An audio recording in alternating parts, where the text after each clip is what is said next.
인권 존중과 정의로운 사회 두 번째 시간입니다. 이번 시간에는 인권이란 무엇인지 알아보도록 하겠습니다. 그림을 보고 생각해 보겠습니다. 교과서 90쪽에 있는 그림입니다. 민지 내에 어떤 피해가 생기고 있습니까? 그렇죠. 햇빛이 가려져서 낮에도 어둡습니다. 책을 보려면 스탠드를 켜야 하고 거실에 조명을 켜야 할 정도입니다. 그리고 아래 그림을 잘 보면은 민지네 거실 문을 통해서 건너편 창문이 조그만 창문들이 보입니다. 그러면 건너편에서 민지네 집 거실이 아주 잘 보이겠지요. 사생활을 침해당할 염려도 있습니다. 이렇게 민지네가 낮에도 어둡고 사생활을 침해당할 걱정이 있다면 집에서 행복하게 살 수 있을까요? 네, 행복하게 살 수 없을 겁니다. 햇빛이 집 안에 들어오고 햇빛을 볼 수 있는 권리를 일조권이라고 하고요. 그 다음에 개인의 사생활은 그 누구도 침해할 수 없습니다. 법으로 보호를 하고 있죠. 사생활 보호권을 침해당하고 있습니다. 이런 것들이 바로 뭐냐면 사람답게 살아갈 권리인 겁니다. 즉 민지네는 인권을 침해당하고 있다고 볼 수 있습니다. 그렇다면 여러분들도 학교나 가정, 학원 등에서 일상생활을 하면서 여러분의 생각이나 의지와는 달리 이렇게 피해를 당한 경험이 있나요? 만약 있었다면 여러분들 그때 기분은 어땠을까요? 행복했었나요? 한번 생각해 보도록 하세요. 민지네가 행복하지 않을 수 있다라고 했죠. 인권이 침해당했기 때문이라고 했습니다. 그럼 인권이 뭔지 좀 더 알아봐야겠죠. 인권은 모든 사람이 태어나면서부터 인간답게 살 권리를 얘기합니다. 그리고 어떤 이유로도 침해당할 수 없는 권리를 인권이라고 합니다. 또한 사람이기 때문에 당연히 누리는 권리, 기본적인 권리를 인권이라고 하죠. 여기서 조건은 사람이면 됩니다. 그럼 인권 존중의 역사가 옛날부터 있었을까요? 잠깐 알아보겠습니다. 사람들이 처음부터 지금과 같은 인권에 대한 개념을 가지고 있지는 않았습니다. 여러분들도 잘 알죠? 가장 대표적인 것이 바로 신분제도, 왕, 양반, 노비, 이런 신분제도와 노예제도를 만들어서 오랜 기간 동안 그런 것을 당연하게 생각해 왔습니다. 심지어 노비들은 물건처럼 생각하여 사고 팔기도 했지요. 또 어린이에 대해서는 어른들과 차별적으로 대하는 것에 대해서 누구도 이상하게 생각하지 않았습니다. 하지만 제1차 세계대전과 제2차 세계대전을 겪으면서 많은 사람들이 군인, 그 다음에 민간인, 전쟁으로 인해서 너무 끔찍하고 처참하게 죽거나 다치는 일이 생겼습니다. 그러자 인권을 보호해야 할 필요성이 전 세계적으로 확산이 되기 시작합니다. 1948년 국제연합에서 세계 인권선언으로 선포가 되게 됩니다. 여기에서 인권이 인류가 추구해야 할 보편적인 원리로 천명이 되죠. 세계는 자유와 평등을 추구하고 정의를 유지하기 위해 인간의 존엄성이 바로 인간 삶의 바탕이 돼야 한다라고 얘기를 하게 됩니다. 그럼 세계 인권선언의 내용을 조금 더 자세히 알아보겠습니다. 제1조에는 모든 인간은 태어날 때부터 자유로우며 누구에게나 동등한 존엄성과 권리가 있다라고 했습니다. 여기서 중요한 말이 태어날 때부터죠. 어른이 돼서도 아니고 뭐 20살이 넘어서도 아니고요. 인간으로서 태어나면 존엄성과 권리가 있다는 겁니다. 제2조에서는요. 차별을 받지 않을 권리에 대해서 적어놨습니다. 모든 사람에게는 인종, 피부색, 성별, 언어, 종교, 정치적 입장, 국적, 사회적 출신, 재산, 그 다음에 출생 등 이런 것들을 고려하지 않고요. 모든 유형의 차별에서 벗어날 수 있는 권리가 있다는 겁니다. 그리고 3조에서는요. 생명권과 자유와 안전을 요구할 권리가 있다라고 규정하고 있습니다. 네, 태어남과 동시에 생명을 가지게 되는 거죠. 그러니까 생명권은 인권과 직결이 되는 거라고 할 수 있습니다.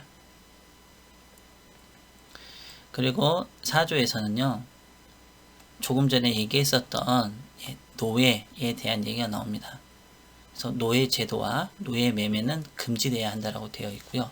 네, 사람을 돈을 주고 사고 판다라는 것은 지금 여러분들 굉장히 말이 안 되는 거죠. 하지만 1948년도에 이걸 만들고 이 노예 매매 금지 조항을 넣었다는 것은 그때까지도 돈을 주고 사람을 사고 팔았다는 겁니다. 그리고 5번째는요. 인간의 존엄성을 해치는 처우 또는 처벌을 받아서는 안 된다는 내용입니다.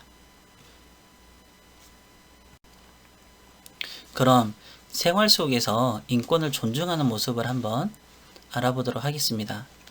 교과서 91쪽에 나와 있는 그림을 한번 먼저 볼게요.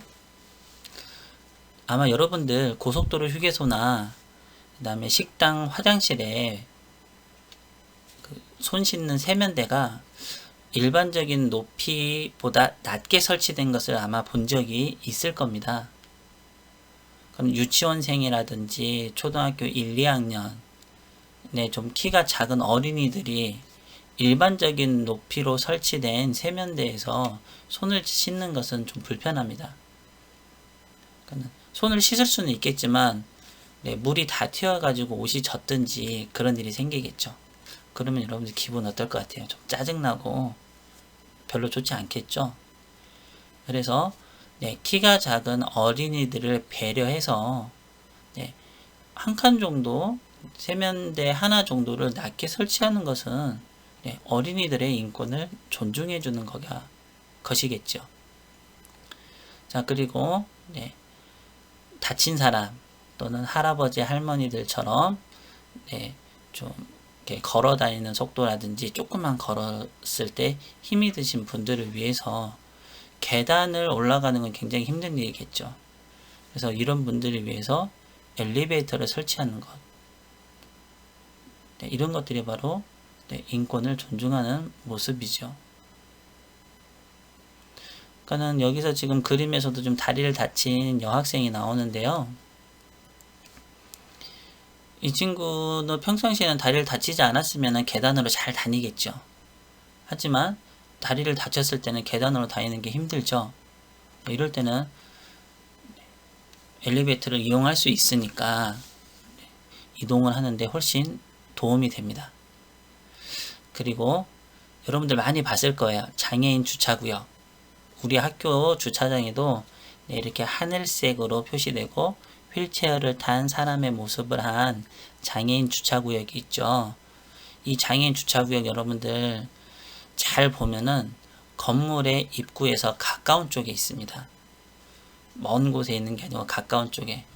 그분들은 휠체어를 타거나 또는 목발을 짚거나 또는 걷는데 불편하기 때문에 먼 곳에 설치를 하게 되고, 또 주차할 공간이 없으면 그분들 역시 건물을 드나들고 볼일을 볼 때 불편함을 많이 느끼겠죠. 그래서 이런 거는 그분들의 인권을 존중하는 것이 됩니다. 그리고 임신하거나 출산을 할 때 출산휴가 또는 육아휴가 같은 것을 줘서 아이를 건강하게 아이를 낳고 또 아이를 잘 키울 수 있도록 이렇게 하는 것을 법으로 만들어서 보장을 하고 있죠. 이런 것들이 바로 인권에 해당하는 겁니다. 선생님이 사진 2개를 추가로 좀 찾아놨어요. 여기 보시면은 위에 있는 사진은 지하철의 교통약자 배려석입니다. 예전에는 노약자석이라고 있었어요. 그러니까 여기서 노는 이제 나이 드신 할아버지 할머니를 뜻하는 거였습니다. 하지만 요즘은 교통약자라고 합니다. 그럼 잘 보면요, 다리를 다쳐서 깁스하고 목발을 짚고 있는 사람, 그 다음에 지팡이를 짚고 있는 사람, 그러니까 지팡이는 나이 드신 분, 목발이나 다리에 깁스를 한 사람은 다친 사람, 그 다음에 임산부, 그 다음에 어린 아이를 안고 있는 사람, 이런 사람들은 바로 지하철이라든지 버스라든지 이런 대중교통을 이용했을 때 서서 가기에 불편한 사람들이죠. 그래서 이분들을 위해서 이렇게 교통약자 배려석을 만드는 겁니다. 그리고 아래 있는 사진은 경사로예요. 휠체어를 타신 분들이 4, 5cm 되는 이런 턱도 굉장히 스스로 혼자 넘기 힘들다고 합니다. 휠체어를 탄 상태에서. 이런 계단은 아예 갈 수가 없겠죠. 하지만 이렇게 경사로를 만들어 놓으면 휠체어를 타신 분들도 쉽게 건물을 들어가고 나올 수 있어요. 또 이거는 그래서 휠체어를 탄 사람들만 이용하는 게 아닙니다. 유모차도 유모차를 끌고 있는 엄마들도 이 경사로를 이용하죠. 그리고 무거운 물건을 나를 때 수레에 물건을 차곡차곡 쌓아서 그걸 나를 때도 이용할 수 있죠. 그래서 이런 것들은 어떠한 특정 사람들을 위해서 또는 그 사람들을 배려하기 위해서 만들지만 만들어 놓으면 또 여러 사람들이 또 함께 필요할 때 사용할 수 있는 겁니다. 그래서 생활 속에서 인권을 존중하는 것은요, 다른 사람의 인권을 존중하는 것은 결국에는 나의 인권을 존중하는 길이 되는 겁니다. 그럼 인권을 지키기 위해서 우리가 어떤 노력과 태도를 가져야 할까요? 교과서에 있는 그림입니다. 어떤 사람들이 있는지 한번 볼까요? 휠체어를 타고 있는 사람, 피부색이 검은 의사, 어린 남자아이, 요리사, 음악가, 여학생, 할머니, 군인, 아마 법관 같습니다. 군인 옆에. 그 다음에 농부 아저씨도 있고 경찰도 있고요. 할아버지도 있습니다. 이 사람들 보면 직업도 다 다르고요. 나이도 다르고 피부색도 다릅니다. 지구에는 이렇게 다양한 사람들이 살고 있다는 거죠. 그걸 나타내고 있습니다. 틀린 사람이 아니고 다른 사람이죠. 이 사람들은 모두 사람이에요. 그래서 뭘 갖고 있죠? 맞습니다. 인권을 가지고 있습니다. 그래서 다양한 사람들, 다른 사람들이 가지고 있는 인권을 소중히 여기고요. 그 사람들의 인권을 침해하지 않기 위해서 노력해야겠지요. 자, 교과서 92쪽 밑에 있는 인권하면 떠오르는 단어들을 정리해보고 인권이 존중되는 사회의 모습을 이야기해 봅시다 라고 했는데요. 거기에 떠오르는 단어 4개를 적어보고 그 다음에 빈 줄로 되어 있는 곳에 여러분들의 생각을 적어보도록 하세요. 그럼 한 가지 물어보도록 하겠습니다.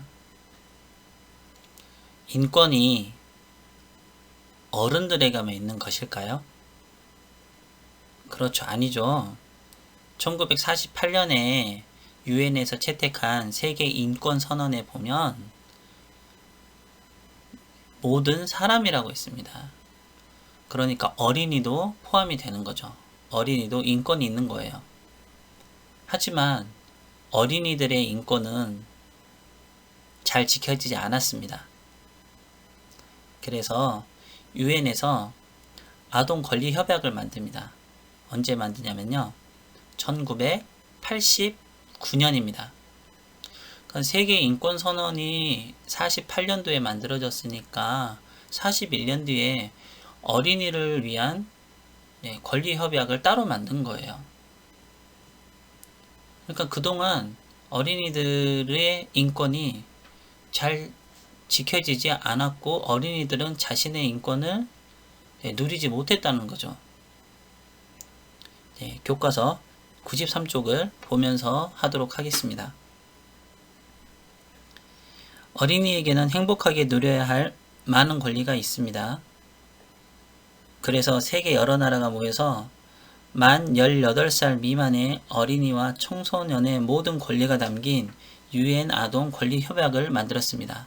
이게 1989년입니다. 여기에선 여러분들 크게 4가지 권리를 얘기하고 있습니다. 생존에 대한 권리, 보호의 권리, 발달의 권리, 참여의 권리입니다.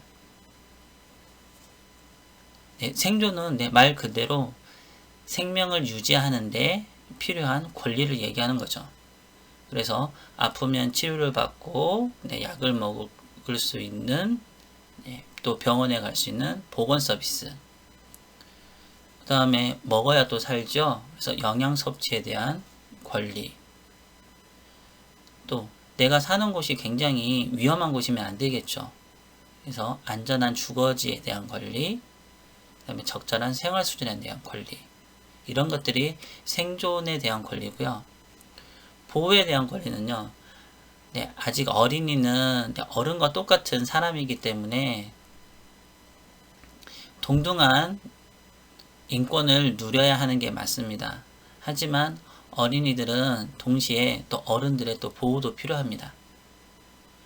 그래서 부당한 형사처분의 금지, 그리고 과도한 노동을 하지 않을 권리, 그리고 학대와 어린이를 상대로 한 학대와 방임을 못하게 하는 금지의 권리, 금지를 하고 있습니다.